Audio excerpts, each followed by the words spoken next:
갈라디아서 3장 19절에서 29절입니다. 갈라디아 교회의 거짓 교사들이 들어왔습니다. 그들은 자기 자신들이 완전히 율법을 지키고 있는 사람들처럼 그렇게 행세를 하면서 이렇게 말합니다. 당신들이 예수 믿는 건 좋은데 그러나 그것으로는 안 된다. 율법을 지켜야 구원이 완성된다. 그러면서 그들은 율법을 지킨 사람들처럼 행동을 하고 있었지만은 그러나 실상은 그들은 그러하지 못했습니다. 그들은 율법을 지킨 것이 아니라 머리로 율법을 알고 있었고 알고 있는 율법을 가지고 다른 사람을 비난하고 비판하고 평가하는 일에만 그 율법을 사용하고 있었어요. 이런 얘기를 들은 갈라디아 교인들은 그동안에 예수 그리스도 안에서 누리고 있는 그 영적인 풍성함과 영적인 자유를 다 잃어버리고 맙니다. 갈라디아서를 자유의 대헌장이다, 자유의 마그나 카르타다 이렇게 말하는 이유가 어떻게 하면 그리스도인이 참 자유를 누릴 수 있겠는가? 나와 율법의 관계, 율법과 은혜의 관계가 뭐냐? 이것을 분명히 알아야 이걸 누릴 수가 있습니다. 그래서 갈라디아서가 이것을 아주 집중적으로 설명을 하고 있는 거예요. 성경은 말합니다.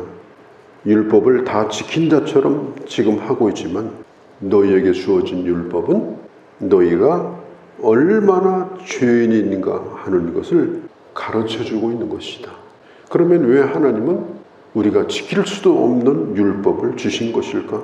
지킬 수 없는 걸 뻔히 알면서 왜 율법은 주신 것일까? 그것은 약속된 아들, 19절 끝에 보면 나오죠. 약속하신 그 자손이 오시기까지 율법이 그 아들에게 우리를 인도해 주기 위해서 율법을 주신 것이다. 죄를 깨닫게 하기 위해서. 이것은 모세를 통해서 모세가 하나님의 사자로부터 받은 그 율법을 이스라엘 백성들에게 전해 주었는데 그 율법을 준 이유는 19절에 그런즉 율법이 무엇이냐? 범법함으로 더하여 준 것이라. 하나님이 인간을 지으셨을 때는 법이 없었어요.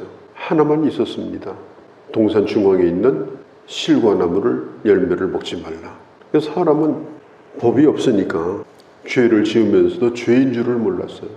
죄를 지으면서도 그것이 얼마나 무서운 것인가를 알지를 못했어요. 법이 없으니까 죄가 안 되는 거예요. 큰 대기업들이 어떻게 하든지 세금을 덜 내고 어떻게 하든지 법에 안 걸리려고 아주 유명한 법률가들을 팀을 만들어 가지고 어떻게 하면 법에 안 걸릴까? 법에 걸리지 않는 한도 내에서 기업을 하는 거예요. 그러면 문제가 있는 줄 알면서도 그 사람을 잡아놓지 못해요. 인간은 법이 없으면 이게 뭐가 문제냐 이러면서 그 일을 행하려고 하는 그런 악한 본능이 있는 겁니다. 그리고 자기를 합리화시킵니다. 그렇기 때문에 이 법이 필요한 것이다. 언제까지? 약속하신 자손이 오시기까지. 율법은 인간에게 주신 모범답안입니다. 그 모범답안이 뭐예요? 다 지키면 100점이다. 답을 알아요. 그런데 답은 나와 있는데 풀으려고 하는데 안 풀어져요. 잘 풀다가 꼭 걸리는 게 있어요. 몇 가지는 풀었는데 그 다음에는 다 풀 수가 없어요. 하나님이 인간에게 율법을 풀라고 주셨어요. 그러니까 어떤 사람들은 철학을 가지고 풀으려고 그래요. 또 인문학을 가지고 풀으려고 그래요. 그 철학이나 인문학을 들어보면 얼마나 그럴듯한지 몰라요. 또 종교적 이론을 가지고 풀으려고 그래요. 이게 종교에 빠지면 죄인이 아닌 것처럼 착각이 일어나요. 자기가 대단한 사람인 것처럼 착각이 돼요. 그게 종교예요. 선하고 착한 일을 하면 된다. 그래서 선행에 열심을 다합니다. 그런데 결국은 풀지 못합니다. 답은 뭐예요? 인간은 죄인이다. 그게 답이에요. 율법 앞에서 무기력한 인간의 모습만 더 드러날 뿐입니다. 결론은 율법 앞에서 사람은 죄인이고 그 죄의 값은 사망이다. 거기에 도달하는 거예요. 이 무서운 율법 앞에는 사랑이 없습니다. 죄값만 요구합니다. 당신 죄인이지 죄값 받아. 어떻게 해야 되나요? 죽어. 그게 법이 요구하는 거예요. 그렇기 때문에 오늘 예수 믿는 사람들이 율법을 지키려고 하는 것은 내가 더욱 의인이 되기 위해서 율법을 지키는 게 아닙니다. 이미 의인된 하나님의 자녀가 하나님의 자녀답게 살기 위해서 내가 하나님을 사랑하기 때문에 그분이 주신 말씀을 더욱더 귀히 여기고 그 말씀을 지키고자 하는 것입니다. 멸망당하거나 버림받을까 봐서 지키려고 하는 것이 아니에요. 이 율법과 은혜의 관계를 분명하게 꿰뚫고 있으면요, 기독교 교리를 꿰뚫고 있는 것과 똑같습니다. 그만큼 중요한 거예요. 이게 풀리면 다른 것은 다 풀립니다. 율법과 은혜, 이건 양자택일 하는 게 아니에요. 율법이냐 은혜냐 둘 중에 하나 택해라, 이게 아닙니다. 율법과 은혜는 서로 부딪히는 것이 아니에요. 율법은 죄인을 죄인되게 하는 것이요, 그 다음이 중요해요. 하나님의 은혜가 은혜되게 하는 겁니다. 예수님 말씀했잖아요. 병든 자에게라야 의원이 필요하다. 죄인에게라야 구원자가 필요하다. 내가 죄인 되지 않으면 치료도 불가능합니다. 내가 죄인 되지 않으면 구원도 불가능합니다. 그 죄인 되게 하는 것이 뭐냐? 율법이에요. 그래서 율법이 하나님의 은혜를 은혜되게 하고, 그리고 오늘 성경에 있는 대로 몽학선생, 옛날 성경에는 초동교사, 이게 뭐냐면은 옛날에 로마 시대에 그 귀족들이 노예 가운데 아주 지식 있는 사람들이 있어요. 그 노예를 자기 아들을 가리키는 선생으로 사용을 해요. 선생으로 사용할 때는 얼마나 엄하게 주인의 아들을 가르치는지 몰라요. 왜? 주인으로부터 그렇게 가르치라고 위임을 받았어요. 그렇게 하다가 그 아들이 장성해가지고 그 주인의 상속자가 됩니다. 그러면 초동교사는 주인의 상속자의 노예가 되는 거예요. 상속자가 될 때에 초동교사의 역할은 끝납니다. 율법이라는 것은 뭐냐?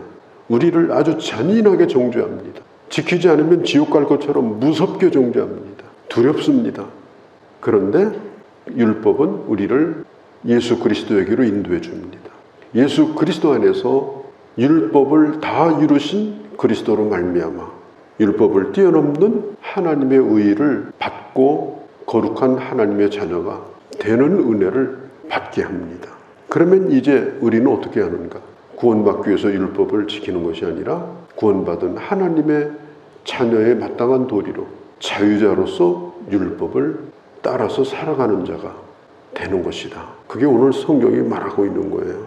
넓은 들에다가 짐승을 놓아 기르는데 자세히 보면 울타리를 쳤는데 거기에 전기줄을 쭉 쳐가지고 거기다 대면은 전기가 통해요.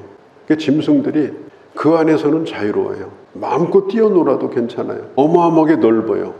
그 자유의 한계가. 그런데 전기줄이 있습니다. 그 한계를 가르쳐주는 것. 그것이 바로 율법입니다. 그래서 야고보서에서는 이 율법을 거울이라고 그랬어요. 거울이 뭘까요? 우리의 모습을 비춰주는 거예요. 얼굴에 뭐가 묻었는지, 뭐가 흐트러졌는지 거울을 보고 얼른 가서 또 세수를 합니다. 닦아냅니다. 율법의 역할이라고 하는 것은 내가 누구인가를 끊임없이 가르쳐주는 거예요. 연약함이 드러날 때마다 하나님 앞에 나와서 회개하고, 구원받기 위해서 회개하는 것이 아니라 하나님의 자녀답게 살려고 하면 회개하며 살아야 되는 거예요. 우리는 며칠만 안 들여다보면 아주 형편이 없어요. 자기가 의인인 줄 착각하고. 그래서 우리는 끊임없이 주의 말씀 앞에 서고 우리 주님으로부터 깨끗함을 입고 그러면서 점점 하나님의 자녀다워져 가는 과정 가운데 있는 것이 바로 오늘 우리의 현주소입니다. 한 부자 청년이 예수님에게 찾아왔어요. 선한 선생이요, 제가 무엇을 하여야 영생을 얻겠습니까? 이렇게 물었습니다. 그래서 예수님이 물어요. 너는 율법을 다 지켰느냐? 예, 저는 어릴 때부터 다 지켰습니다. 다 지켰다고? 예, 다 지켰습니다. 그러면 내가 한 가지만 말하자. 다 지켰다고 하니 한 가지만 한번 물어보자. 네가 가지고 있는 거 다 팔아서 가난한 사람 나눠주고 나를 쫓을 수 있겠느냐? 이 청년은 예수님이 던진 하나의 질문에 걸려가지고 근심하며 돌아갔어요.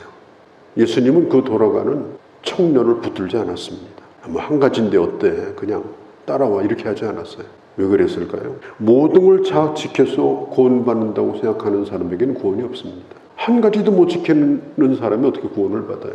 구원이라고 하는 것은 하나님의 은혜를 붙드는 사람에게 주어지는 축복입니다. 주님이 주시는 참된 자유입니다. 그래서 주님이 그 청년을 돌려보낸 거예요. 우리는 구원받았음에도 불구하고 아직도 죄인으로 살되 지옥 가는 죄인이 아니라 날마다 회개하며 살아야 되는 죄인으로 살아가고 있는 거예요. 그래서 하나님의 말씀을 우리에게 주시고 끊임없이 우리를 깨닫게 하시고 때로는 교훈하시고 때로는 책망하시고 때로는 잘못된 것을 바로잡아 주시고 그렇게 해서 우리를 지금도 인도하여 주시는 거예요. 율법은 오늘도 마찬가지입니다. 자기 스스로를 의롭다고 하는 사람의 입을 다물게 하는 것이 율법입니다. 우리를 벌거벗은 몸으로 만들어서 오로지 예수 그리스도의 은혜밖에는 나의 이 부끄러움을 감출 수 없다고 하는 것을 가르쳐 주는 거예요. 오늘 본문 끝에 봐도 나오죠. 누구든지 그리스도와 합하기 위해서 세례를 받은 자는 물이 그 사람을 깨끗게 하는 것이 아니고 그리스도로 옷을 입은 자다. 그리스도로 우리를 옷 입혀 주어서 우리가 주님 앞에 의로운 자라고 하는 인정을 받는 겁니다. 자녀의 옷을 입혀주시고 자녀라고 불러주시는 거예요. 22절에 보면 율법은 모든 사람을 옥에 가두어 버렸습니다. 그걸 풀어주는 것이 복음입니다. 예수 믿는 사람은 이제는 100점 맞기 위해서 율법을 지키는 것이 아니고 이미 우리는 구원받은 자지만 날마다 구원을 이루기 위해서 이미 구원받은 자이지만 날마다 하나님의 자녀로 자라가기 위해서 성화되기 위해서 우리는 오늘도 이 하나님의 말씀을 사랑하고 붙드는 거예요. 어거스틴이 율법에 대한 말을 했는데 우리가 율법의 요구를 이행하려고 애쓰다가 우리의 연약함으로 인하여 지쳐 있을 때 나는 못하겠습니다. 그리고 들어놓아 버려요. 그때에 그 율법은 우리에게 은혜를 구하는 법을 가르쳐 준다. 또 율법이 사람에게 유익한 이유는 사람으로 하여금 연약함을 깨닫게 하여 그리스도 안에 있는 자유를 구하게 하는 것이다. 그리스도를 만나게 하는 게 율법이고요. 이 멍에로부터 자유를 얻도록 구하도록 하는 것이 바로 율법의 역할이다. 이게 어거스틴이 한 말입니다. 우리는 율법을 생각하면 이게 나쁘다고 생각을 하는데요. 율법은 하나님의 법입니다. 다만 사망에 이르게 하는 죄라는 걸 깨닫게 해서 사망에서 영생에 이르는 것이 뭐냐? 내 말을 듣고 또 나 보내시기를 믿는 자는 율법으로 말미암은 사망에서 생명을 얻는다고 하는 이 복음으로 우리를 안내하고 하나님의 자녀가 되는 역할을 하기 때문에 큰 울타리로 볼 때 율법도 은혜입니다. 율법도 하나님의 은혜에 속해 있는 거예요. 그러나 참 은혜는 바로 예수 그리스도 안에 있는 복음이다 하는 겁니다. 사도 바울 당시는 교회 안에 여러 가지 신분이 있어요. 유대인도 있고 헬라인도 있고 자유자, 주인도 있고 그 주인의 노예도 있고 이 다양한 사람들이 그 당시 교회에 나와 있는데 28절에 유대인이나 헬라인이나 종이나 자유자나 남자나 여자나 다 예수 그리스도 안에서 하나님의 상속자가 되었다. 다윗이 노래한 것처럼 하나님의 말씀, 하나님의 법을 내가 얼마나 사랑하는지, 내가 얼마나 사모하는지, 내가 꿀송이보다도 내가 좋아하고 사랑하고 사모합니다. 주님의 주신 은혜를 누리면서 또한 주의 말씀을 사랑하면서 더욱더 하나님의 자녀로서 날마다 변화를 받고 성화되어지고 주님을 사랑하는 자의 그 아름다움을 더욱더 드러내면서 특별히 진정한 자유를 누리면서 살아가는 그런 귀한 주의 자녀들이 되어주시기를 바랍니다. 거룩하신 우리 아버지, 율법과 은혜, 은혜와 율법, 이것이 어떤 관계가 있고 이것이 오늘 나에게 어떤 영향을 끼쳤고 그리고 나를 어떻게 나되게 했는가, 이 놀라운 비밀에 대하여 저희가 분명한 해답을 가지고 지금도 하나님의 자녀요 연약한 중에 있사오나 하나님의 말씀이 나를 오늘도 깨끗게 함을 믿고 주님을 사랑함으로 주의 법을 또한 사랑하고 다윗처럼 꿀송이처럼 사모하며 살아가는 그런 저희가 되게 하여 주시옵소서. 우리 주 예수님의 이름으로 기도하옵나이다. 아멘.